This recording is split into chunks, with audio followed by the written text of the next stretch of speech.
fertility going through treatments in Shaare Zedek, and how we do our part in the best way possible to help mitigate some of that loneliness and some of that feeling of disconnect from religion, from their spirituality, from the connection with Hashem, when things are not going the way I was taught they were going to go. You know, I was going to get married and go to the mikvah and keep halacha and get pregnant and have a family. And it doesn't work that way. And as Naomi said, a lot of people find that cycle of going to the mikvah and davening for a child, it can be very, very difficult and very, very lonely.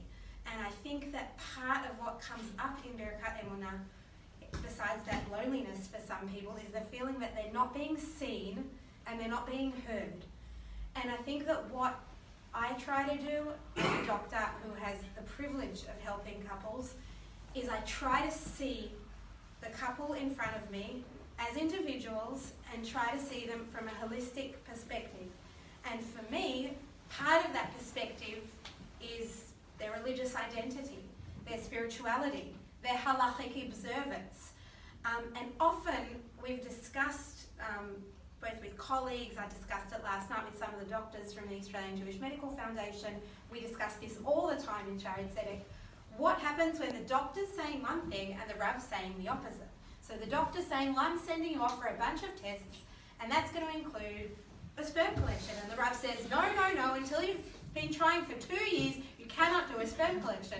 And then the couple comes back, well, our Rav said we can have hormones without doing this. Or last night I mentioned a case where a woman was undergoing fertility treatment, and I said, wait, you guys actually have to abstain because there are 4 follicles, 4 eggs, and you could get pregnant with quadruplets, and it would be against my medical advice for you to be intimate because you might end up with triplets, quadruplets.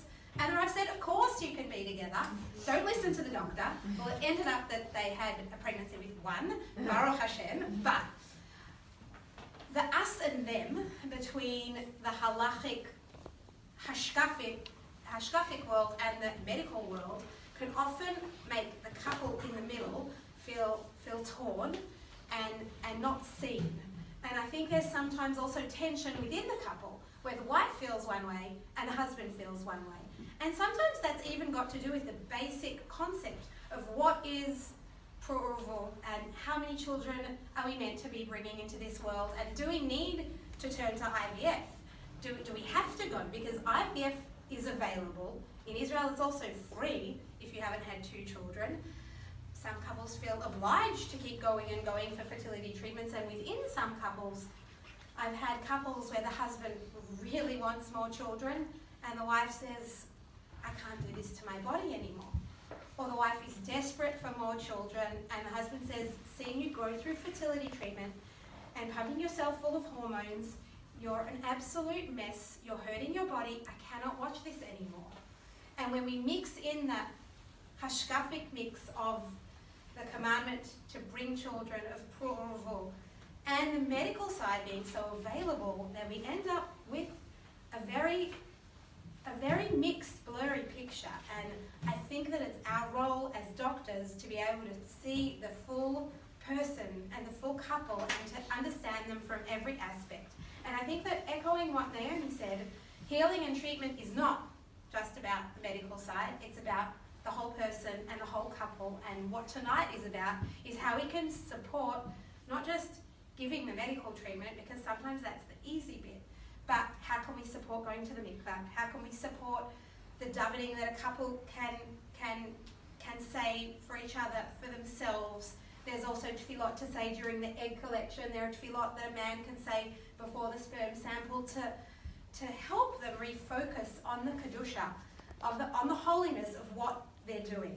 And in Shaare Zedek, something that I've been building up over the last years is a holistic approach to all of treatment, which includes yoga, acupuncture. We recently started an art therapy program where actually one of our embryologists, who's an amazing woman, also on the side uses like not the actual test tubes, but the catheter cases and all sorts of things from the lab to make jewellery as an expression.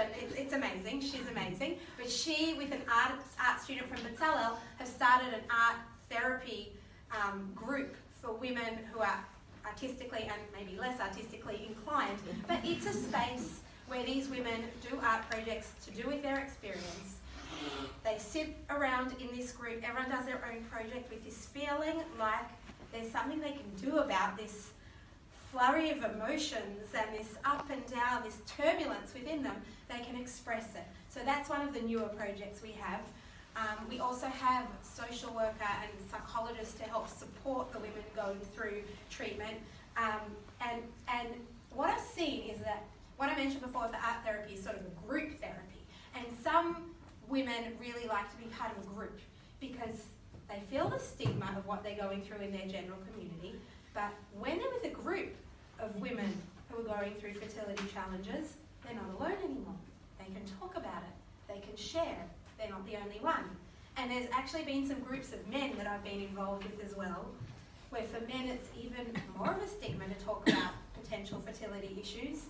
And by sharing, they discover that they're not alone and are able to gain support actually from strangers who then end up becoming friends. And we've had women from support groups come to other women's egg collections and then go to the bris afterwards. Like, it's really